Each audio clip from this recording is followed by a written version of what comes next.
Hi, this is going to be part 4 of the programming of Throw Rock in depth. It's taken me a little bit to get to this. It's kind of complicated. This is a learning process for me. I got some really useful feedback on the previous parts, and there's something I need to address and change here a little bit in the way I've been doing things. So I kind of started out the whole programming section of this postmortem explaining things, parts of my code that are not actually Throw Rock itself, pre-existing stuff that I was using basically as part of the framework used for building it. I think I need to delineate things a little bit better and specify the parts of the code that I'm showing that were written specifically for Throw Rock and the things that were pre-existing, because I had them all kind of jumbled up before and it was a confusing mess. It's still going to be because they are very tightly interconnected, but I can at least give a little bit more context. So for if I want to start a new game project, in addition to the library code that I've shown a bunch of at this point that I have for starting, I have a little template project. Template STEM game, it's called. And it's basically a folder structure with a few pre-written files that have a bunch of stuff in them that I can modify and fill in with real values. So this is just a little project with a make file that will build into an application that opens a blank window, probably. Not sure I'm in a position to actually build this right now. I'm going through a lot of refactors and things, and I'm not going to try compiling this. I probably have it already built here, though. Sure, let's open this and see what it does. Probably not much. Yeah, okay, so just makes a blank window. But event handling is happening here. The project name is being read and put in the window title, all that stuff. Does this respond to Alt-Enter? It does, yeah, so it's got stuff like that in it. Anyway, yeah, so template STEM game here comes with this pre-written main source file that just has all this boilerplate. This is the wrong file. Which is this? This is Throw Rock main, sorry. Template STEM game main does look very similar to Throw Rock main. I didn't necessarily change it particularly heavily. But yeah, so this has all the includes for STEM libraries and stuff. Let's start at the entry point. So here, yeah, target init. This should look fairly familiar. So we got some window configuration stuff, choosing an appropriate size for the window at startup. I think Throw Rock does this a little bit differently. Target init, yeah, so gamepad initialization, creating a game session, a renderer, all this stuff. Setting vsync. Why are these my defaults? So this template hasn't been updated in a little while. This is probably not how I would do those things these days. What do I do for vsync in Throw Rock? So, okay, sure. So let's point out the first difference here. I have Android code in here? Okay, well, if I wanted to build this for Android, some of the code needed for that is written. I don't do anything with vsync. Huh. Anyway, I talked about this at some point, but I forget where we landed with it.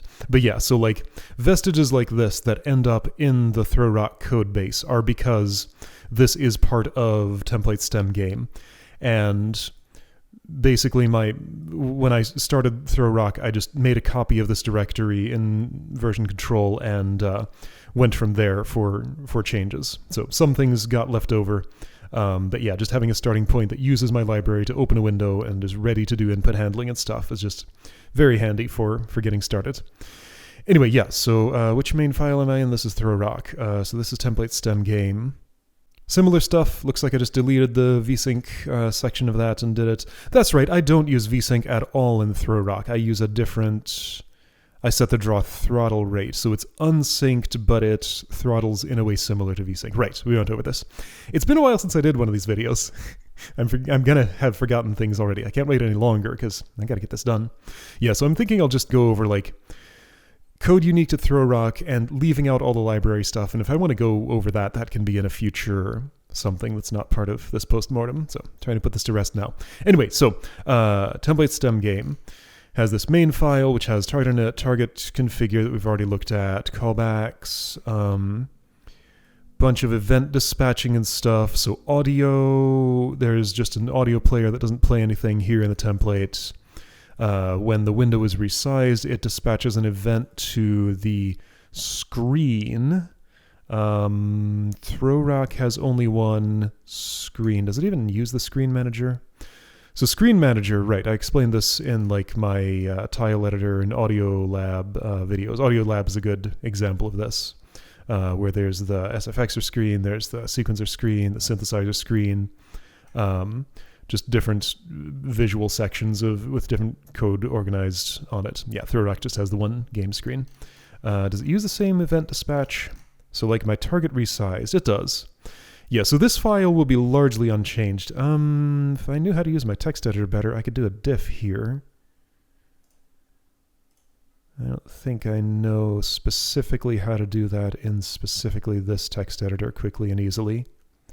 So I guess I'm not going to do it. I'm sure there's a good way, but I don't have it here. Anyway, so main source file, yeah, largely unchanged from the template. So if I would just like poke through the ThrowRock main source file, could I pick out the differences? Maybe. They're going to be small and few, aren't they? Because most of this is just wiring code that dispatches events and stuff to other places that handle it in more specific ways. Yeah, because like I still got like Android, iPhone OS code here, stuff that's not relevant to ThrowRock. Key modifiers, key up, key down. Do I do anything special here? So here's the screenshot thing. This I think was copy pasted from. Actually, does the template do the screenshot thing? It does. Okay, so that's part of the template. This was originally written for Foresight Fight, but I guess I ported it to here, and then that came along to ThrowRock. And it's been handy for taking screenshots when I need to like put something on my website or something. Right, all this initial first draw stuff, I think I went over that already, right? Yeah, pretty sure I did. Okay, so here, init after first draw, here is basically the total of the ThrowRock unique stuff, other than minor tweaks, that is in ThrowRock's main source file. So the templates, init after first draw, loads some UI stuff, which ThrowRock doesn't need because it doesn't use my UI toolkit for displaying stuff on screen.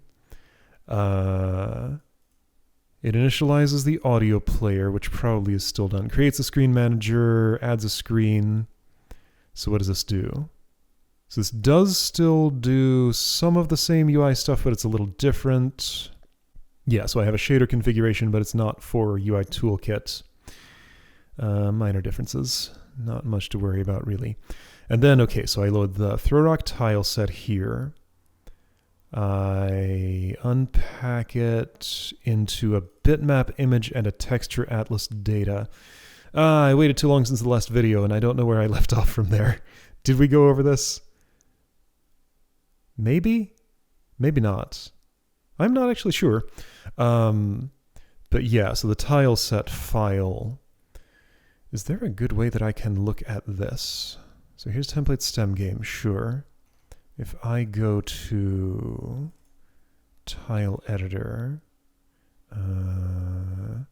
you are in here somewhere. This will do. And I open up, oh boy, projects, ThrowRock, yes, resources. You want a level, a tile set, which is here.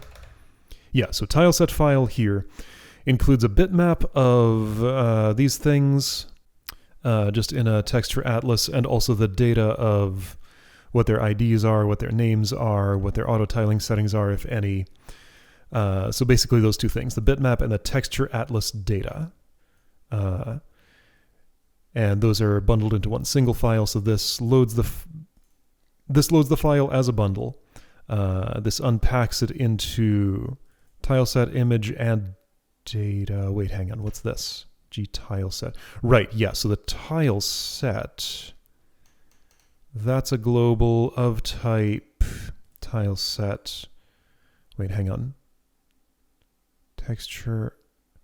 Yeah, texture atlas data. Sorry, I'm getting confused by the variable name. Tile atlas data, texture atlas data, tileset. So the three things are the tile data. So the tile set is the tile IDs, the name, the auto-tiling properties, if any, there aren't any, and just like what these are listed as. The image is this image itself, and then the texture atlas is coordinates within that image of where the tiles are, because it's not packed exactly in this grid because they're different sizes. You know, this one has to take up a little more space there. They're just a little different. I don't have a good way to look at it in that representation, but it's similar to this. Okay, so it gets those things, pre-multiplies the image because I do pre-multiplied drawing to the screen. I went over this at some point in Foresight Fight. I won't go over all the details again here. Create the texture atlas from that. This function call basically just gives me in memory the locations in the texture atlas of where all these tiles are, just so I don't have to look them up by string every time I want to draw. Just a matter of optimization. So just data organization, load that into memory. Set the texture for the shader configuration, which the renderer will... Yeah, okay, this is hard to explain without all the context behind it.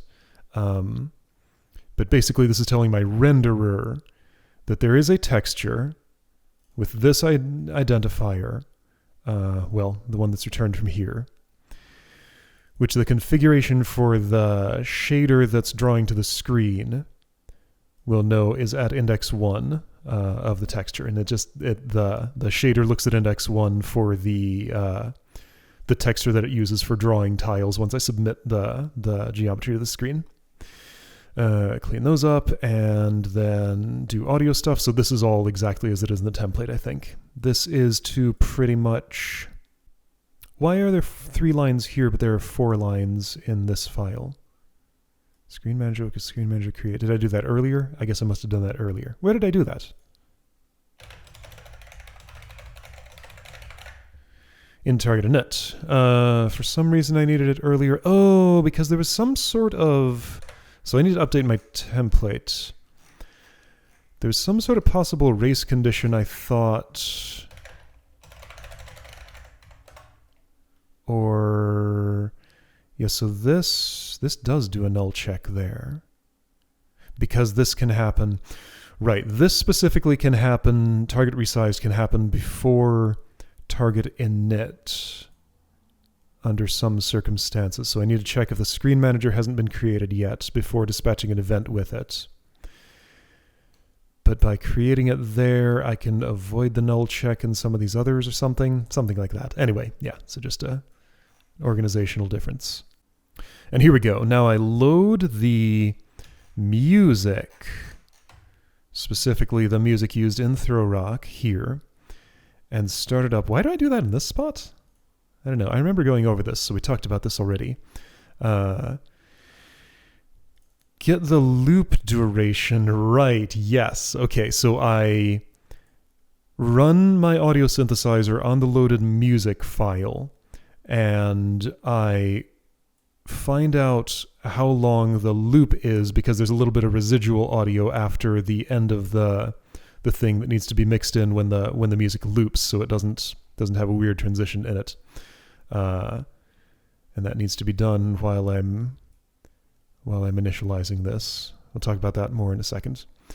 Right, so I just end up with in-memory, basically wave data of the music after this is initialized. So, on disk it's a few kilobytes of JSON, or actually it's binary, I think. Could be JSON, same thing. Not same thing, but same data formatted differently. But yeah, once this loads, and it's just written to memory as wave data that can go straight to the speakers. And right, then I create this music audio stream thing. So this was an invention that I did need to make for Throw Rock because I had not... This was actually the first... this was not the first game with background music of this sort that I made. But a bunch of stuff changed. Technology just is different. I'm using the audio synthesizer here. I have this loop point thing. Yeah, so this is the first game that I wrote, which has looping background music that automatically... Oh boy, let's see. How do I explain this? So I showed this in Audio Lab before. I need my visual aid again. So here in Audio Lab... If I go to this, And I go to this and I open music1.stem music. So yeah, here's the throw rock music. You know, get to the end of it and watch this cursor. So it goes down a little bit past the end of... Can I zoom in on this? I can't zoom in. That's as zoomed as it gets. But yeah, right at the end, there's this little bit of residual sound after this finishes playing its last note. So this A4, you know, it doesn't end before the measure ends. There's some decay in the sound. And for a clean loop, I need that little section of audio to overlap with this start on everything after every loop after where it starts. So when the music first starts, you get this little section of audio that's unique. Then like from here to here, down a few pixels from there, loops overlapping. So the bottom few pixels of that, well, actually that's not an accurate way to describe it. This whole thing loops. But yeah, there's just this little section of overlap here because the decaying sounds have to go back to the start when it loops. Anyway, yeah. And why was I talking about that? Right, because I haven't implemented a solution for doing that in any other game because I didn't have this sort of music synthesizer. I just had like an OGG Vorbis file or something that I would just play, just restart when I got to the end of it or something. So I created... This is a subclass of an existing thing. So again, delineating. I already had this thing called PCM Audio Stream in some of my library code. I create a subclass of it which has the wave data that I want to send to the speakers and knows its loop point. So that's why I'm querying the loop point here when I'm synthesizing the music. Because once I have just the wave data, it doesn't have that as part of its data. It's the music sequence specifically that knows this information. So I pass that in to the music audio stream, which is something that's used by my audio player. It has an API with read and seek commands. So audio player knows how to get basically an interface of type PCM audio stream. I tell it to start this audio stream. It knows how to say, all right, I need this many frames of audio and I'll send it to the speakers. But then it calls read here to fill this buffer with bytes of wave data to be sent to the speakers, run through the mixer, whatever, of this number of frames. And let's see, I don't think I use seek. If I needed to, say, restart the background music without like destroying the stream and recreating it, then I would use that function. It's just part of the interface, so I implemented it as part of this. This is the same, it actually uses the same constants as fseek, in case you're curious. Seek cur, seek end, seek set. Anyway, so I had to create this little interface here for mixing audio. Okay, if loop... frame count. Okay, so this is something that I can set on. One of these parameters specifies whether this loops or not, and I guess I wrote this to be generic enough to potentially do this without looping. Like if I wanted to just play that entire bit of music once using this code, I could set loop to false. Anyway, it's just part of the interface I was implementing, so it made sense to put it there. So yeah, getting into some low-level audio mixing. I do have to back up a little bit and talk about how my audio player works at a high level. So basically, it just calls this callback periodically, and the callback's job is to deliver it a chunk of playable audio data. So I want frame count frames, an audio frame being just the floating point numbers or integers, depending on data format, of the basically the position of the part of the speaker that moves in and out and vibrates to create the audio at that time. And a frame, as opposed to so a sample is for a single speaker. A frame is a collection of samples for the number of audio channels going out. So yeah, just a list of those values to be sent to the speakers to move their mechanisms around to make the sound. So if loop Frame count plus frame index, loop frame count. So however many frames you want, I copy from my sample buffer, which was created by synthesizing that audio, starting at the frame index that I'm already at, which starts at 0 and will advance every time read is called. So it advances the playhead whenever this is called, so you don't just get the same section of audio over and over. I think the only reason this is a while loop is just to handle the case of like somehow I'm playing something so short that my audio player is requesting like several loops of music in one iteration. This won't happen in practice, but it's a safeguard just in case. Just in case like I feed this, you know, a 1 frame long file, then that would happen. And it would play correctly instead of being weird about it. Right, so frames written, frame count, just keep track of how much has been sent to the buffer and how far to advance the playhead, etc.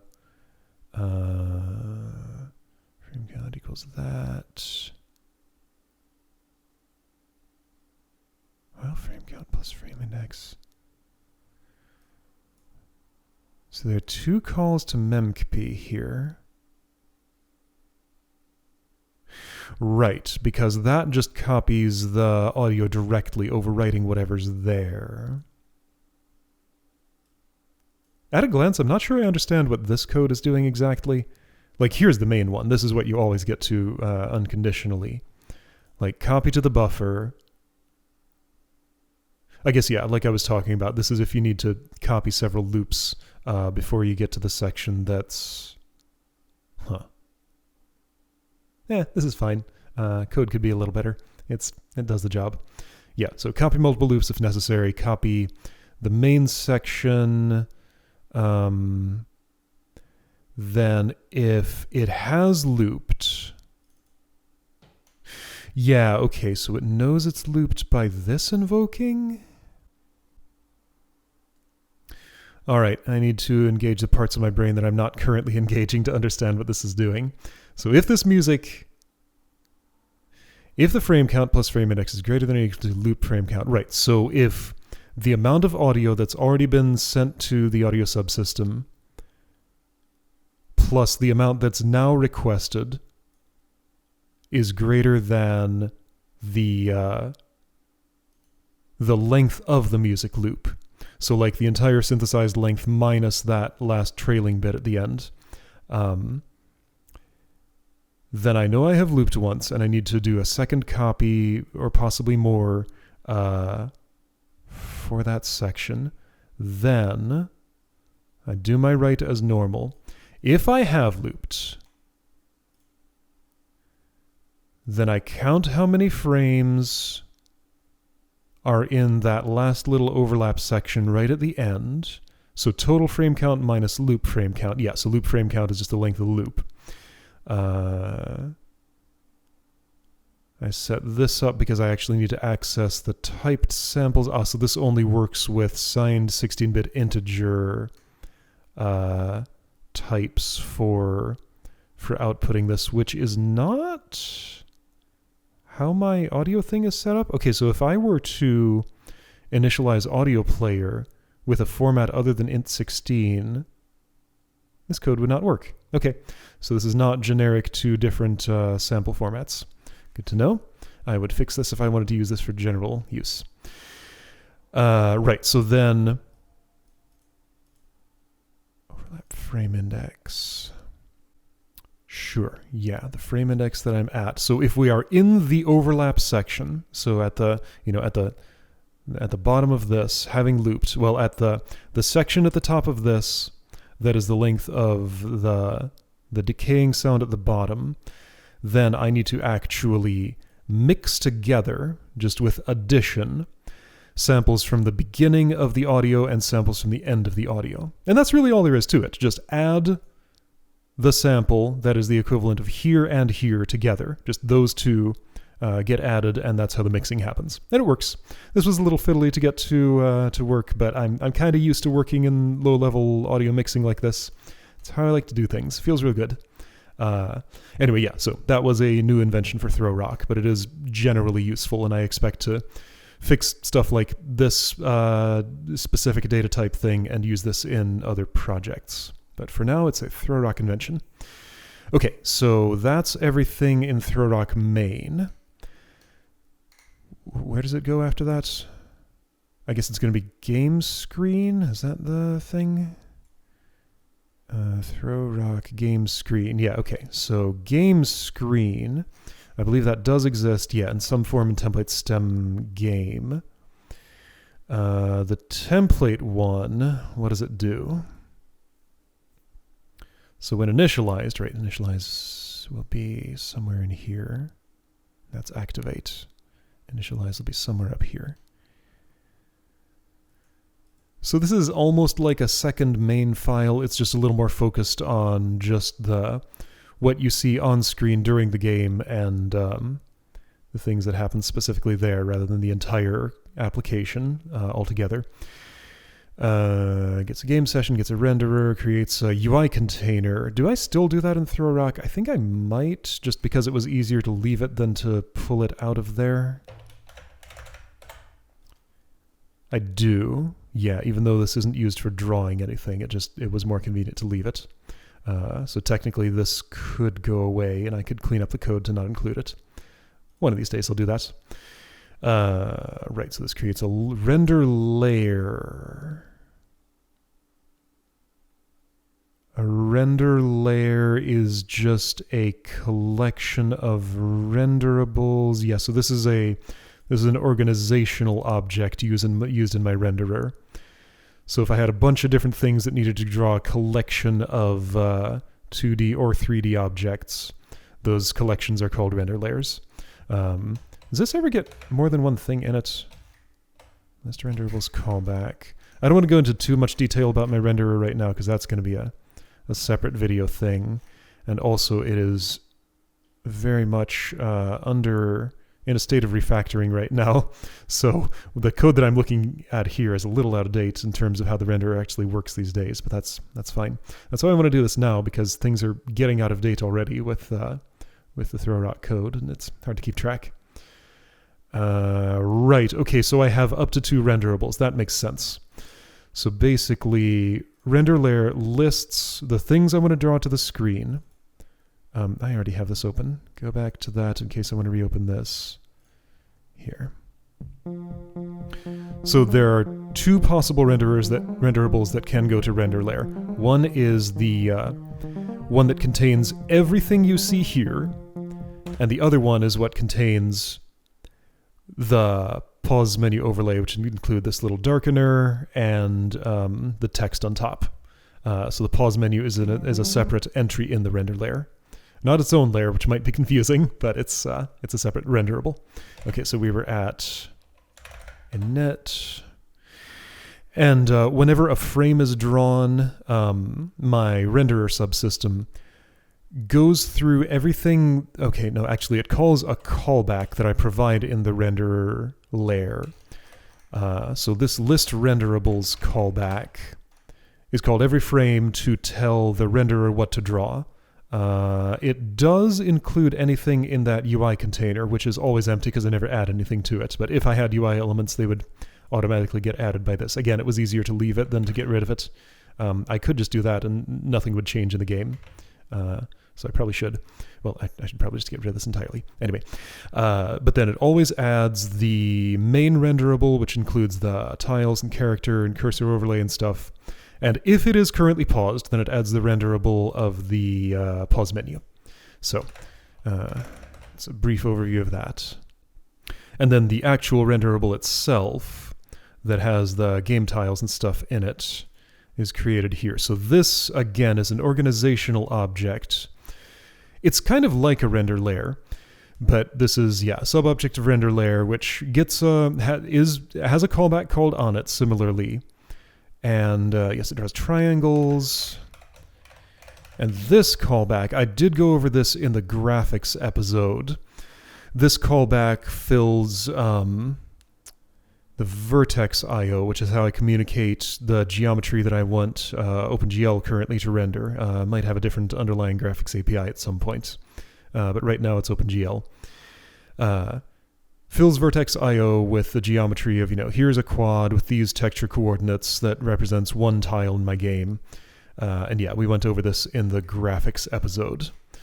So yeah, renderer calls that callback every frame, and if something has changed, then it gets the new data. There are ways that I could optimize this to do less work to because here it just recomposes the entire game screen every frame. But large parts of this don't really change frame to frame. It just ends up being simpler to just reconstruct the entire list of tiles and positions of everything, rather than to encode the delta somehow and say, okay, so all of this stuff is static and never changes, but I'm gonna just re-encode the player's position or this cursor overlay that I'm showing. I don't know, that's a lot more complicated. It's simpler just to do the work of reconstructing every frame that's drawn. And it's so little, that's just a few tiles that the extra work doesn't really matter that much. Anyway, yeah, so you start, you're not paused. That is not the active screen. This is somewhat vestigial since it's the only screen that exists, but this is here to support switching to multiple different screens. And this gets set to true on activate. So whenever the screen is made active, it calls game screen activate. That registers all the event handlers for drawing, for input events. Yeah, okay, for drawing and input events specifically. All of these are input events. This is vestigial, so that's part of template stem game. A lot of this is. Anyway, so then I initialize some undo stuff. Right. So there's an undo tree object and a last game state. So basically what I do to implement undo, undo tree is a list of deltas between game states. Sort of. It's the container object for those. So if I do this, there are now 3 state deltas in my undo tree. And when I go back a state, how do I undo Z here? It knows which part of the tree it's currently in and can go back and change the game state back to how it was when that was inserted. It is a tree structure. It can have branching paths if you wanted to do something, undo, then do something else, then undo, then get back to what you originally did. There's functionality in that in undo tree for that, but it's not used in ThrowRock. It's actually just a linear list that you move forward and back in time, and that's all. But it could do more if I wanted it to. So the way it does that is by keeping 2 copies of the game state object around at all times. Whenever an input is made and something changes, which could be a bunch of stuff. It could be the player moves, it could be that rock was picked up, so that's no longer on the board. It could be that a tile fell. Could be that I stepped on a pressure plate and a bunch of tiles changed all over the place. Could be several things happening at once. Yeah, so there's a bunch of different possible approaches to this. Yeah, the approach that I took was just keeping a game state object, which is I'm going to have to talk about this now. So very briefly, whoa. What the? Reset tile map, entity tile map. Hold on, what's a tile map? Well, a tile map is an entire list of reset tile map entity. Okay, I'm confusing myself now because this doesn't look like I expected it to. Are you sure about this? Hang on, let me see what the rest of game screen does because maybe I'm not understanding how this is used. So let's hold off on explaining that for now. Level properties, that contains scrolls and pressure plate wiring. I think I mentioned that before. The currently moused over tile starts at -1, -1, so nothing. And then when this is initialized, it loads a level. Right, so I went over how game session determines which level to start on. So when init is called, the program is still in the process of starting up. So whatever game session has decided is the level that should be loaded at startup is the one that gets loaded here. This is just a two-dimensional index of what the level is, basically. So sure, let's go to load level. Well, we'll get back to you, game state. Something is going on with that. So load level does do some file I.O. here, it looks like, right? No, the file I.O. is already done. That's done at startup. Get level resource name, right? Or does it? No.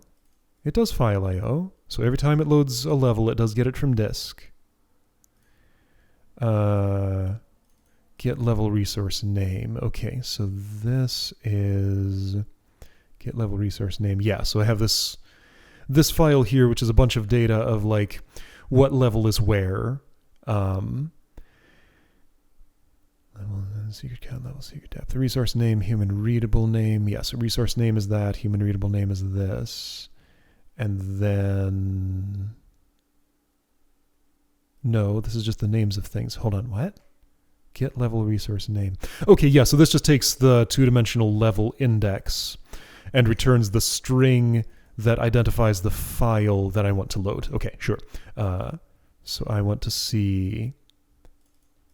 Yeah, so if game session has somehow, or something else has somehow passed to this function an invalid two-dimensional index of the level to load. I'm saying two-dimensional just because it's just basically like levels are indexed by coordinate on this screen. So, you know, this is row 0, 1, 2, 3, etc.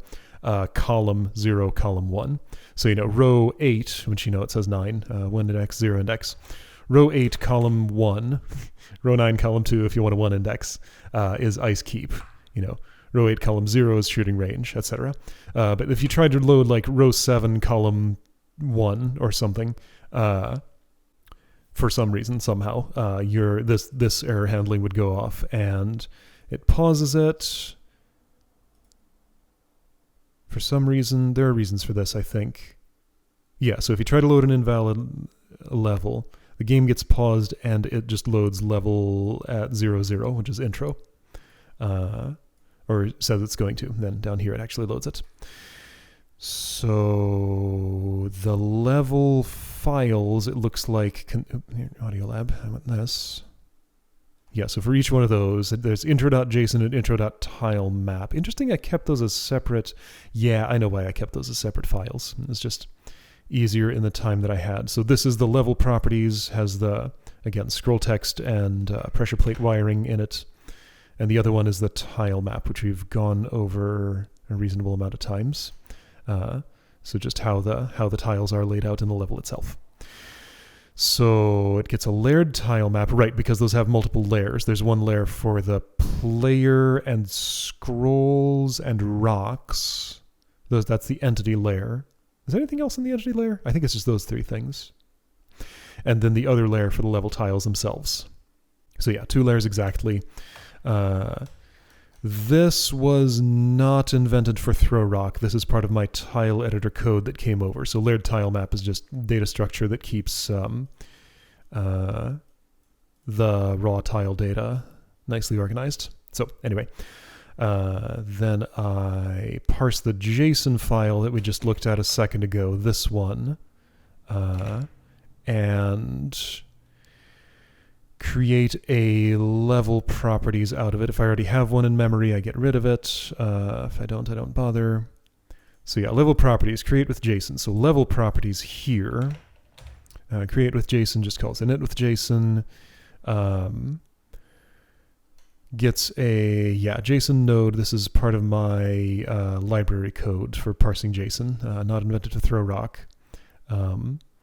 But it just packs it into this nice recursive struct. So JSON sub-items node index is another JSON node, and I can just read its type, its value of whatever type it is.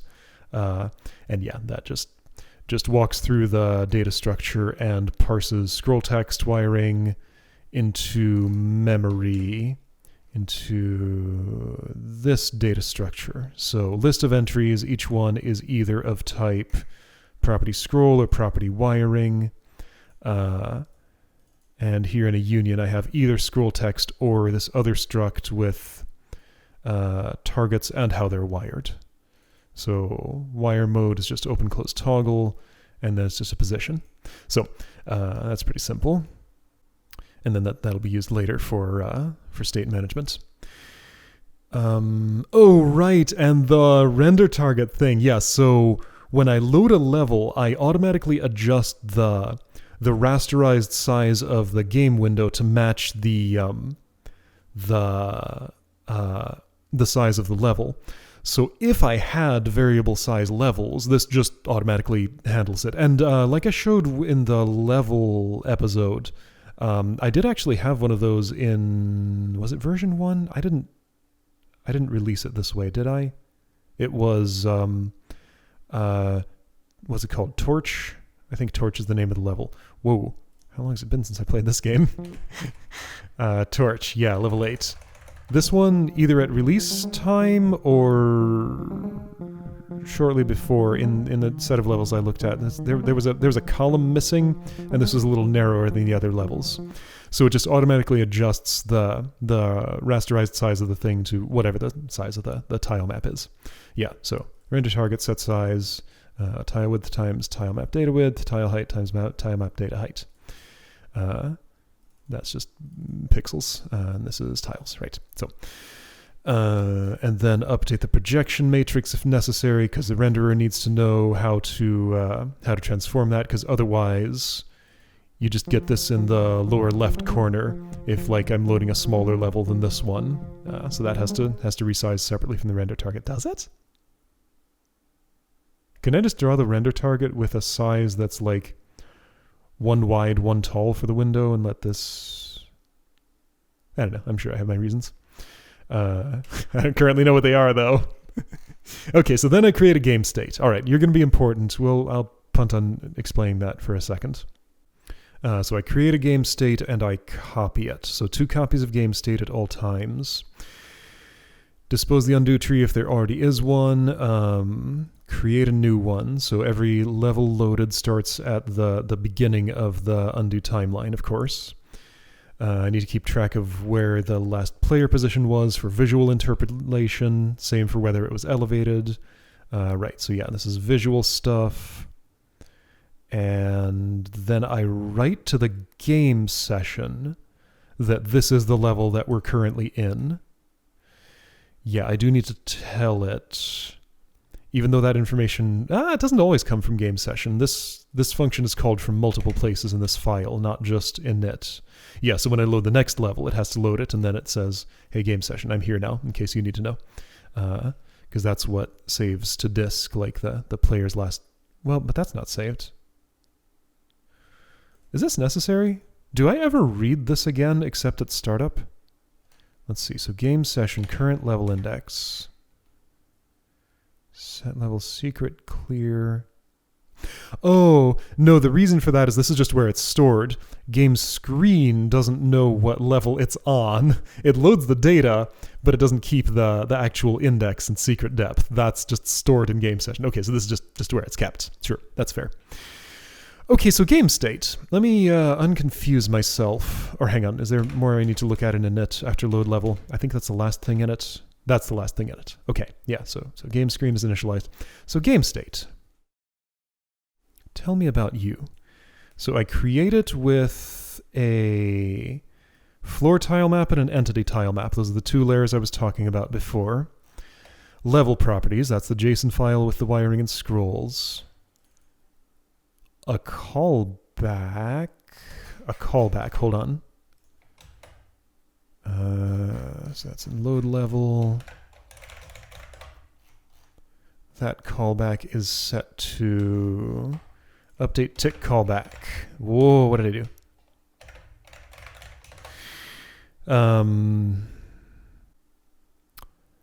Okay, so I guess there are multiple ways game state can change its current state. And game screen needs to know when that happens so it can do visual stuff. So this is just called whenever game state is mutated in some way. I guess like a turn is taken or undone.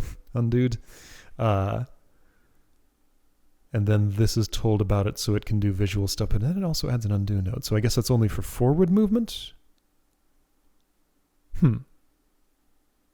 I would think that game screen would always automatically know when an update happens, but I guess it doesn't necessarily. Okay.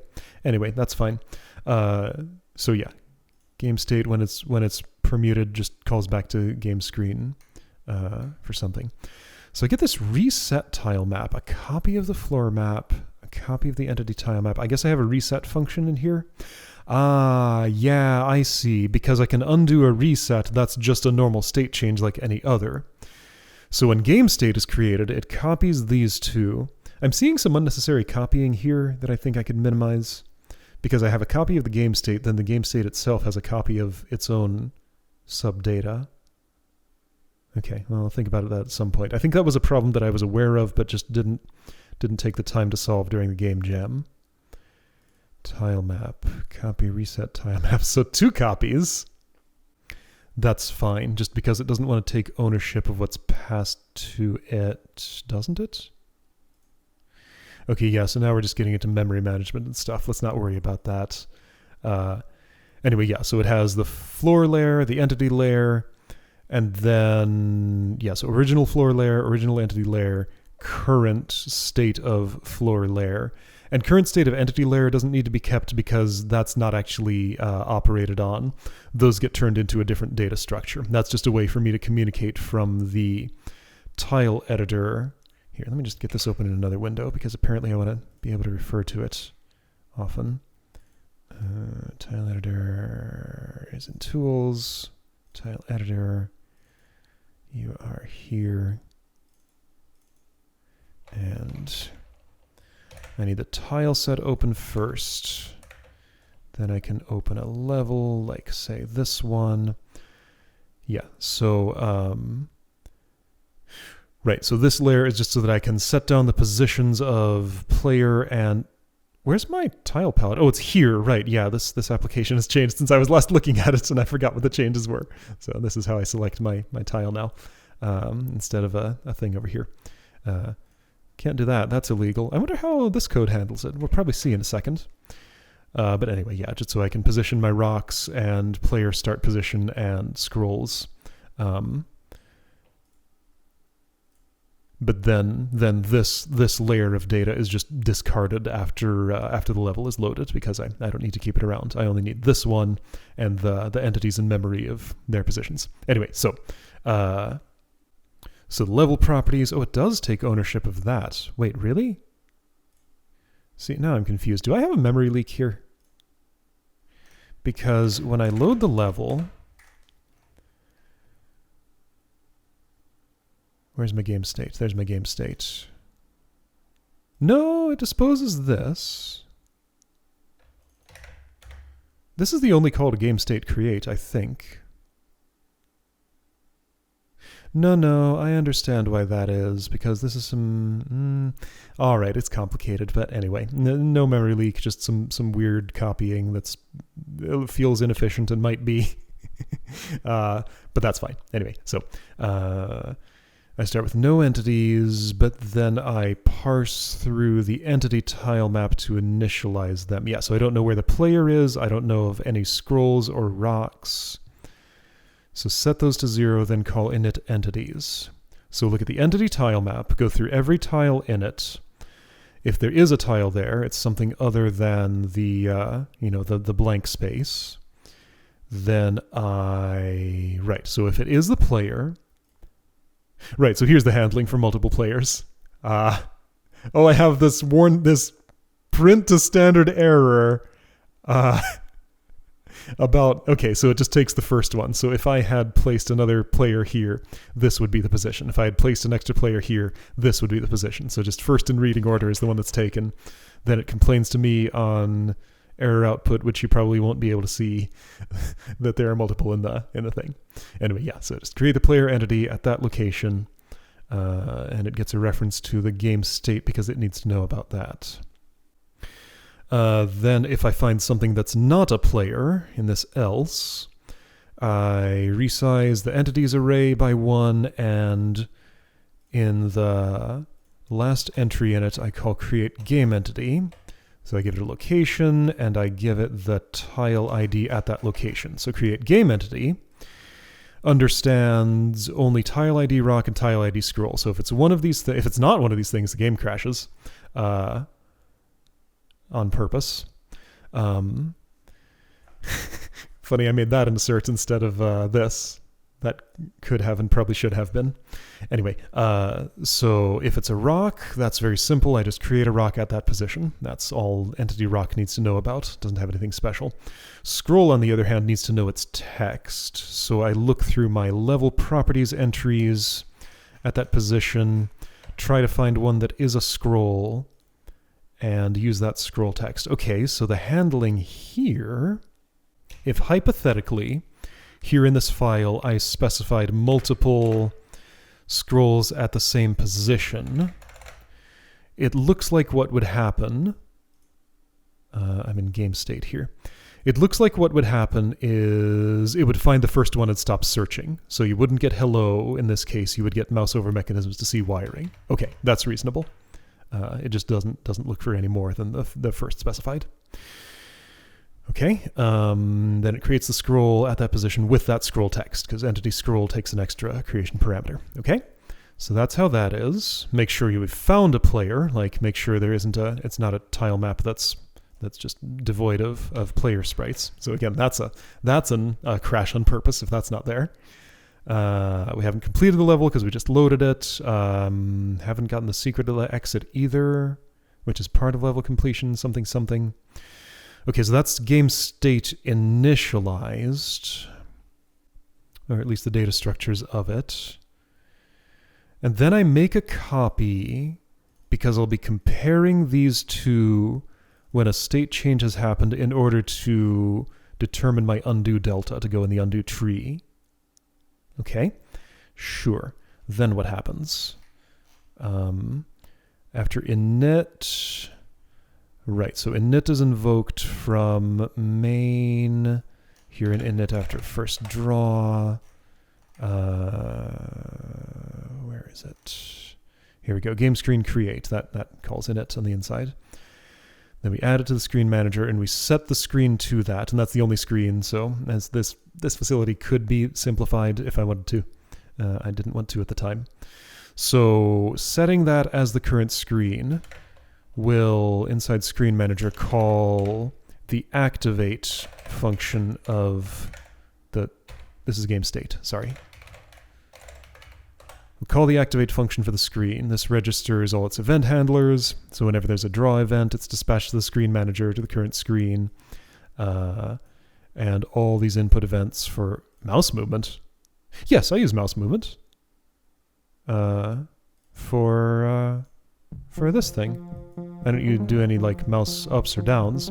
At one point I did want to have mouse controls for this menu. I still do. I haven't actually implemented them yet, but someday that'd be nice. So that's when I'd want those mouse events.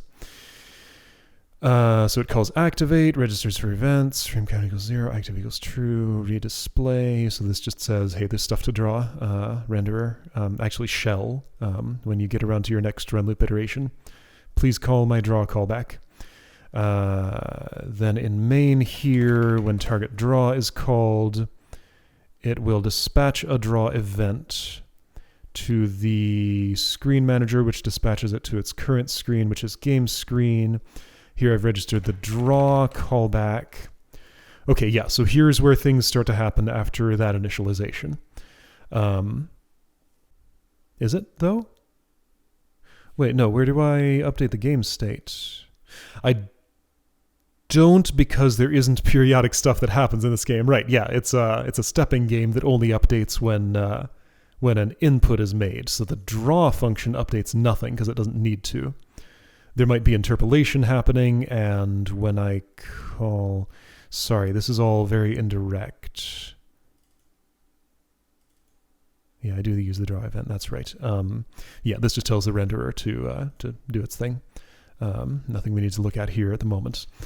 But we've already looked at the get game vertices. That's like the real draw function called inside renderer draw layer. Anyway, but that doesn't change. That might change states. Does that do anything? Like if there's a level complete animation in progress, yeah, that's the way that this can change game state. So it'll actually load next level after that's done. Yeah, load next level. We've seen that. Right, and if the exit was secret, then we're going to a secret level. Otherwise, we're going to a normal one. So level secret clear, save level progress, load level. Yeah, we've seen this before, I'm pretty sure. But I guess the interesting stuff happens when an input event comes in. So in addition to registering for the draw event, oh geez, what is all this? I also registered for, let's say, key down. This, again, the formatting of this is a template stem game thing, I believe. Yeah, there's an extra line in there, but it's the same thing. So this calls virtual on self. Yeah, okay, so that just redirects to a virtual call. This is for like if I have a bunch of screens in an application and only the top level one has to actually handle the raw events being dispatched to it. All the others can call a virtual function, which is a little more friendly and can be overridden and stuff by subclasses. Anyway, yeah, so key down just redirects to game screen key down. Gives it to the UI container, but there's nothing in it, so we can ignore that line. What the...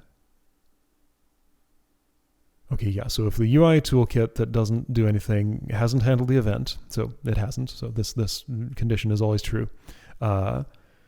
If we are paused, then send the event to the... What's with all these weird conditionals? No, there are reasons for this. Control flow, etc. Anyway, yeah, so send the key down to the pause menu if it's paused. Otherwise, consider it for the game. So if it's an escape key, that one's hard-coded, can't be rebound. Well, maybe it can. Can I additionally bind a pause setting? I can. There's none bound here by default on the keyboard, but if I had a gamepad, that'd be like the start button or whatever.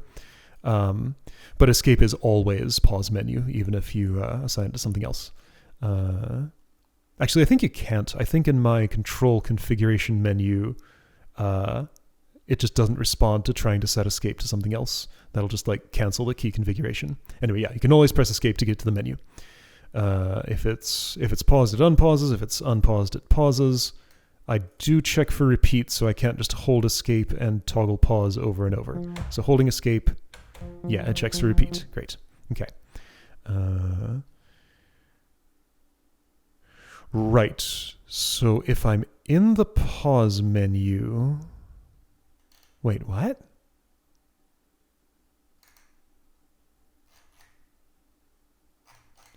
This doesn't make sense to me. Where do I redirect this to the input controller? Wait, is that before I come here?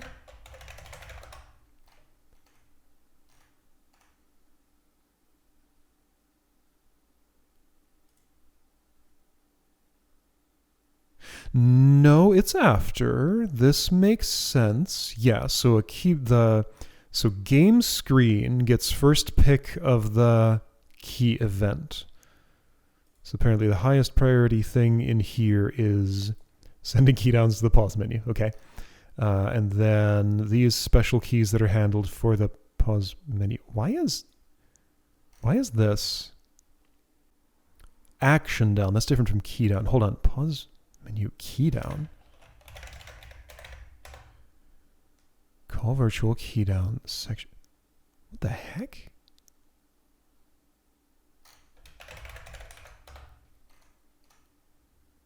Menu direction down. So that's different from key down.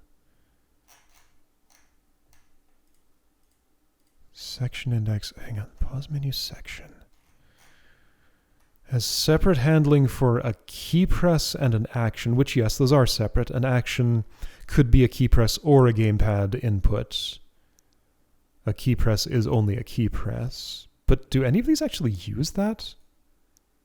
Yeah, they do. Okay, right. So I have to redirect key presses in case I'm on the control configuration screen, and that's one that's being set. Right, of course. That makes sense. So if we're configuring controls... Wait, but then why is this? Okay, yeah, so this is...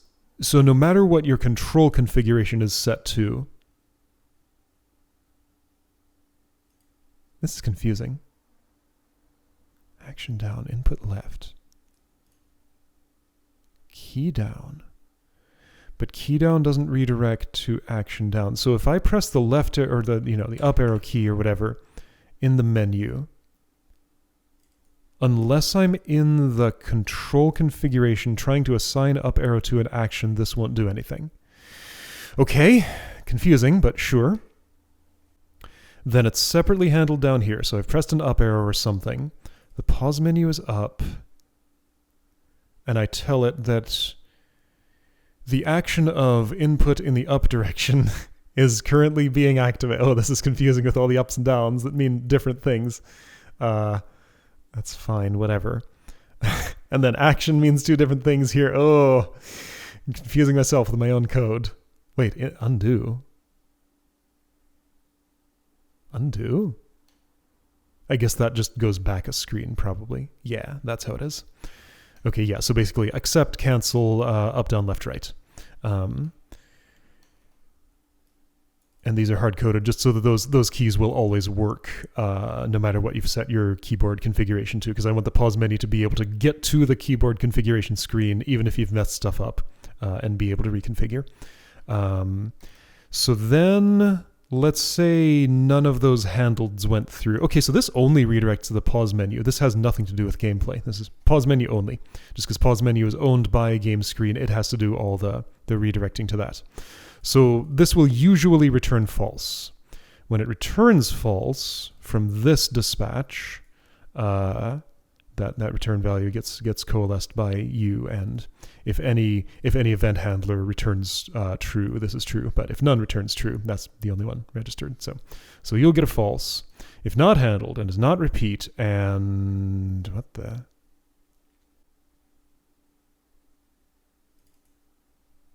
Okay, so this is all input device switching stuff, kind of left over from template/Foresight Fight.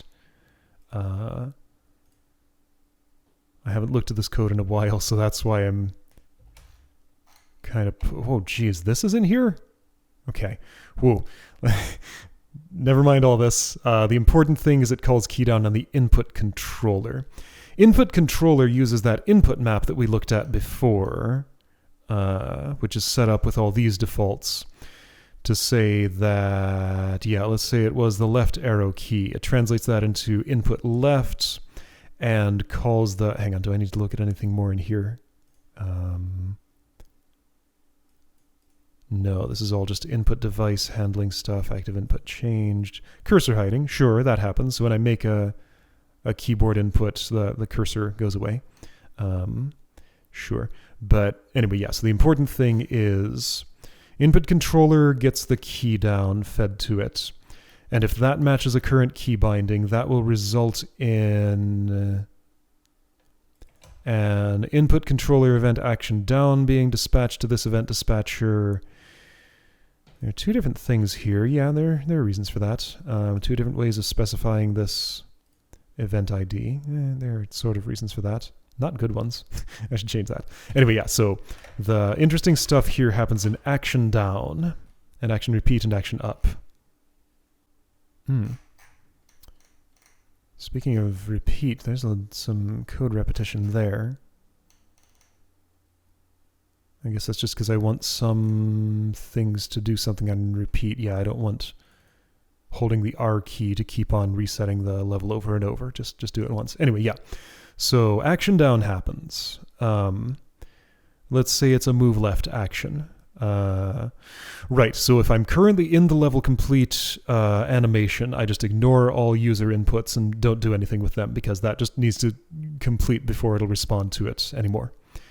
This is past the point of getting to the pause menu. So I can pause while I'm going down the exit stairs, right? I'm sure I can. Let's do it. Oops, I need that rock. Got how to play my own game. Whoops.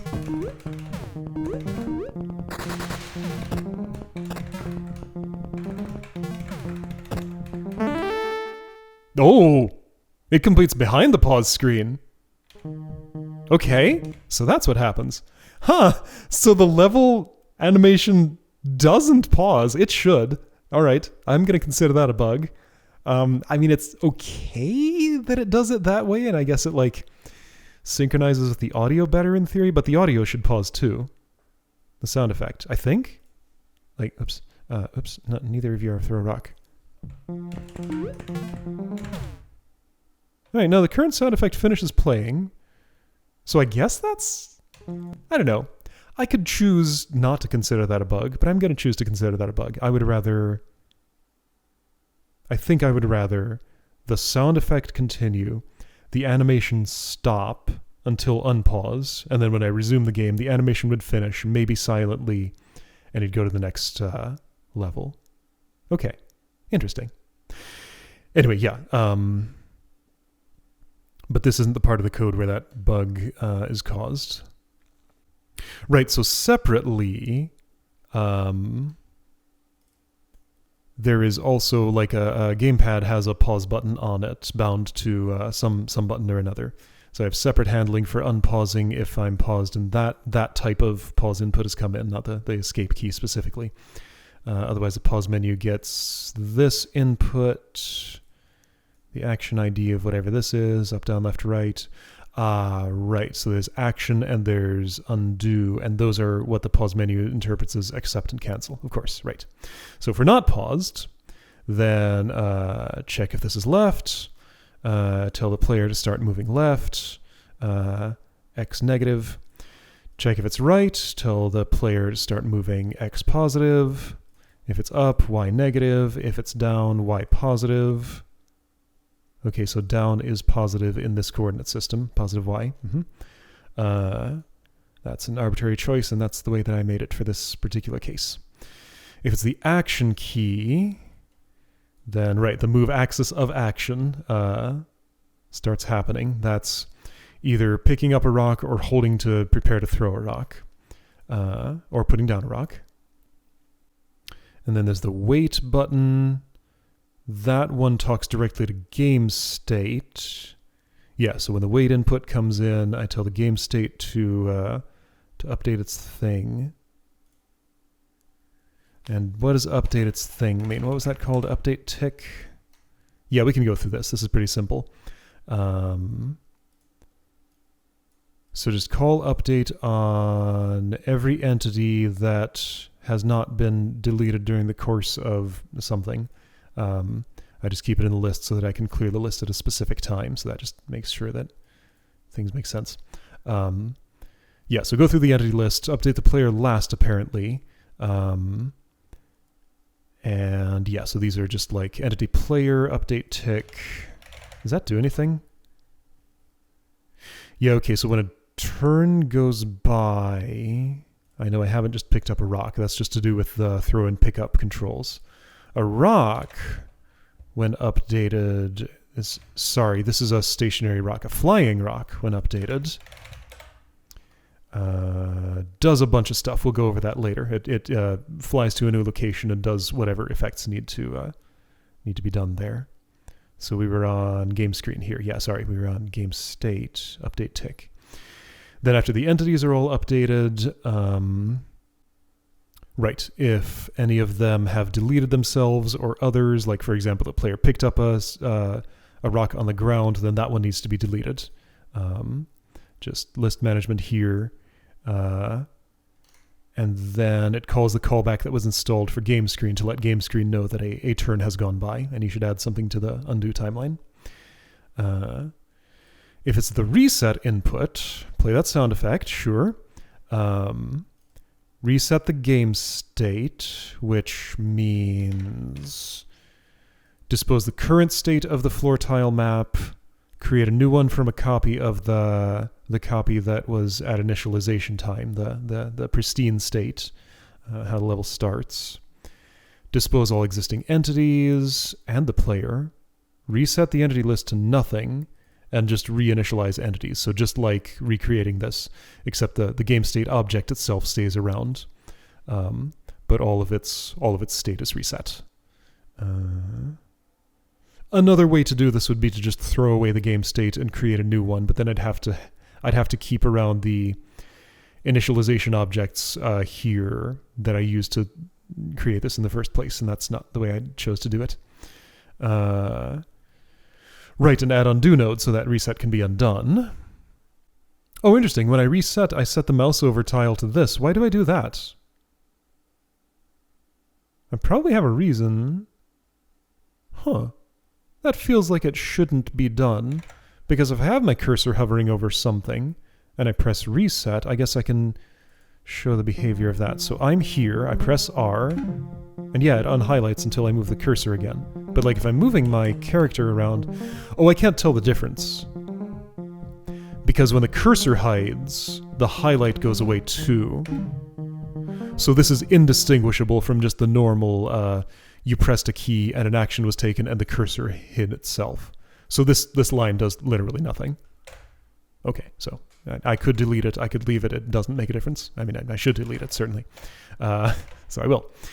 Last player position, right, that's for visual interpolation, so I don't want to interpolate from wherever the player was to their reset position. It looked kind of funny, and yeah, it looked kind of funny, not in a way that I want it to. I guess you always start non-elevated. If I started the player on a closed door, that might not be handled correctly. I am just now realizing. Huh. Okay, at least visually. Okay, anyway, yeah, and no animation is playing. If it's the undo action, then I call undo, sure, of course. Which does what exactly? So if we're not at the start of the timeline, and I can undo something and play the undo sound, tell the undo tree to undo, this is not a throw rock invention, but it will result in... What will that result in? I'll talk about it when I get to undo state management, which will be soon. So I dispose the copy of the game state that was kept so that I could compare and initialize and undo delta. Then I make a fresh copy from the current game state. Right, so this is being undone. Interesting. Yeah, so I reset my last remembered game state to the whatever it is after having applied the undo delta. Right, I don't have redo. This is why I was looking for redo functionality, but I didn't implement that in this game, so it's just undo. Right, of course, that's fine. Last player position is that. Yeah, so this is again animation. So the player doesn't interpolate when undoing. It just jumps directly back to the previous position. Subtle difference. Where did I come to this from? It was from action down. Right, yeah. So then I do this again, which does nothing, just like it does with reset. I don't know. Maybe I had a reason to put this there. I'm not going to just delete it just to delete it. I think this is not relevant, but I'm not sure. Right, and then if it's the pause input and I'm not paused, then I pause. Simple enough. And then if this is an action repeat, like you're holding a key, some of these I want to do. Pause menu can repeat its arrow keys up and down. Player inputs.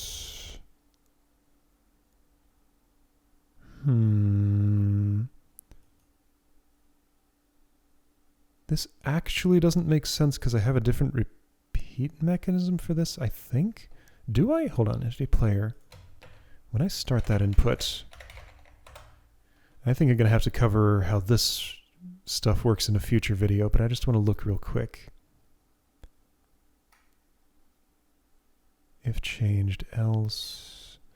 If that... Okay, yeah, so it... repeat handling is kind of complicated. We'll get to it later. I was in game screen somewhere. Was I in game screen? Where was I? I'm lost. Whoa.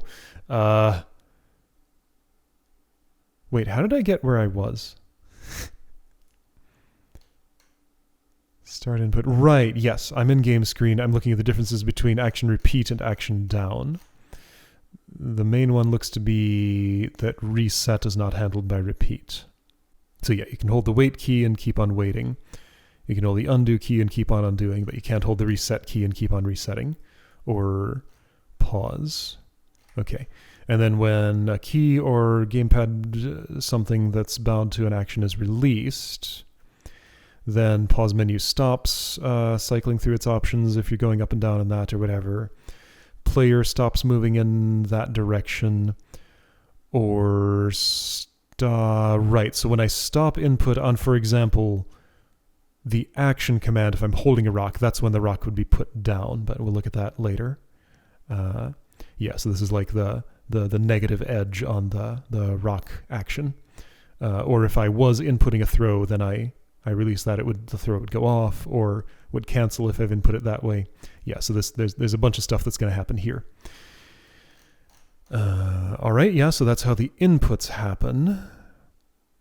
And then... Interesting. I see why this is. So the reason that game screen has to get a callback from game state to know when the turn has advanced is because inputs are just redirected to... Where is this thing? Here. Inputs are just redirected to the player sometimes, and the player will, depending on what it's doing, might advance a turn and might not. So entity player here actually decides when to advance the turn and just does stuff with game state and later lets game screen know about it. Anyway, I think there's like one more thing I'm ready to look at today, and that would be... Right, yeah, so that's just visual stuff for elevation and interpolation. Add undo node. So let's talk about the undo system here. So I have this game state undo state delta. Yes, that's its name. Game state undo state delta is something that keeps a diff of the tile map and a list of entities to determine how the game state has changed between two different turns. So I throw away my remembered one after I've compared it and generated the delta. Then I copy a new one, sure, with the current game state. And I append the node to the undo tree, sure. And we'll look at what undoing means actually right now, pretty much. So there's a delta encoding here. When this is initialized, tile map diff not invented for throw rock. Game state undo delta state delta was. So this is throw rock new code. Tile map diff came straight out of tile editor, so I have undo here. You know, I can do that and I can undo that action. I can redo that action, etc. Had already built all the functionality for tracking, like, you know, this was the changed region, so we only have to store that. And I store it in XOR format, so I only store like one buffer, rectangular buffer here for both undo and redo, you know, stuff like that. It's fun. Anyway, but that already existed. I could just use it directly for the tile map that I'm using here. But for the entities, the data structure that keeps track of like flying rocks and the player and stuff, that needed to be done separately. And the simplest way just was to keep a copy of all of them. There are never very many. It doesn't take much information. So every time an undo happens, it just copies over all of the entities from the undo state and replaces the existing ones with them, I think. Let's find out. So yeah, make a copy of all entities and a copy of the player. Whoa. Oh yeah, and I have to do some weird management if you're like holding an input while undoing. This is a little hack here to say, if the player that I copied had a move currently input, the player that I undo to will not have any move input.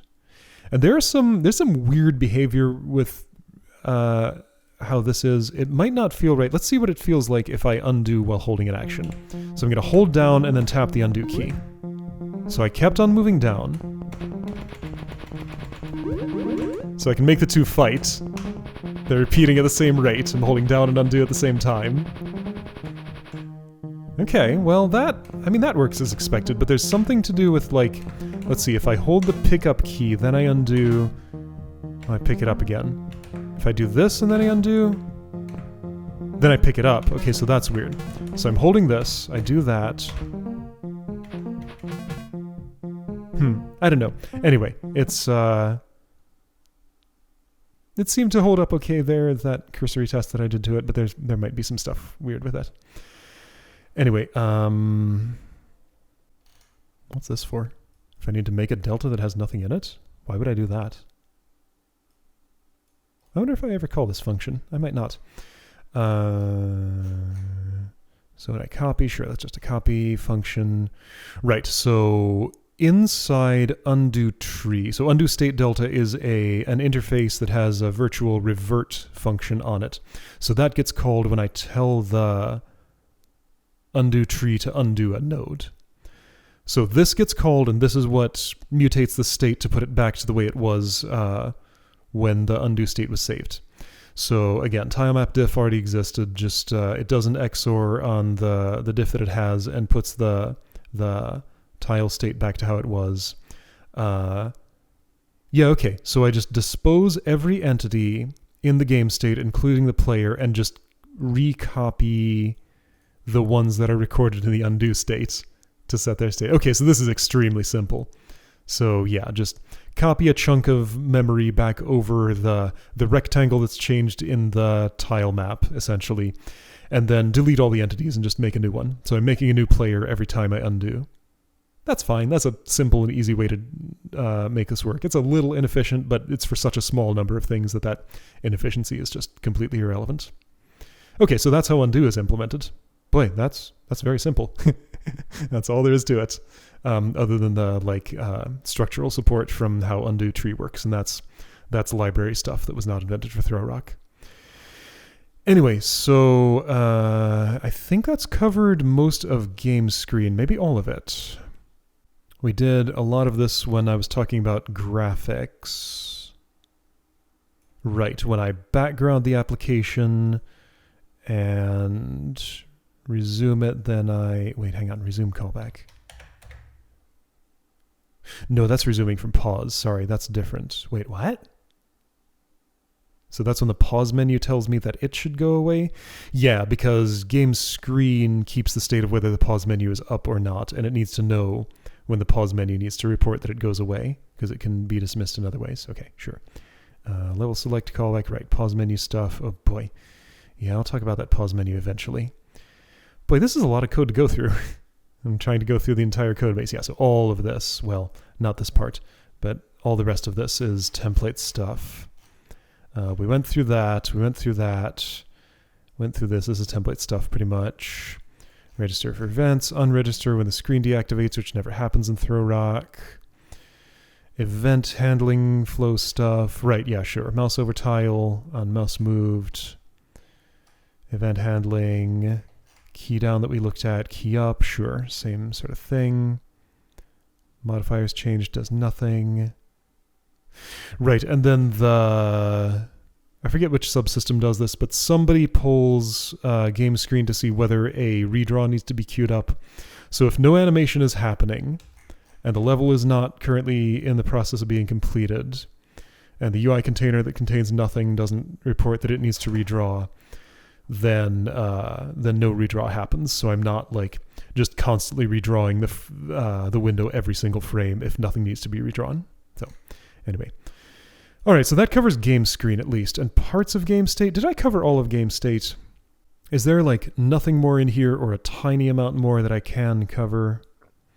Sure. There's array management stuff for when entities need to add themselves, and okay, yeah, state management for pressure plate toggling, red-blue switch toggling. Yeah, so this gets into... Oh yeah, there's a bunch more stuff in here. This is core game logic. Okay, cool. So that's the event flow around the core game logic, the stuff that invokes it. And we should be able to look at the details of how the game runs itself next time.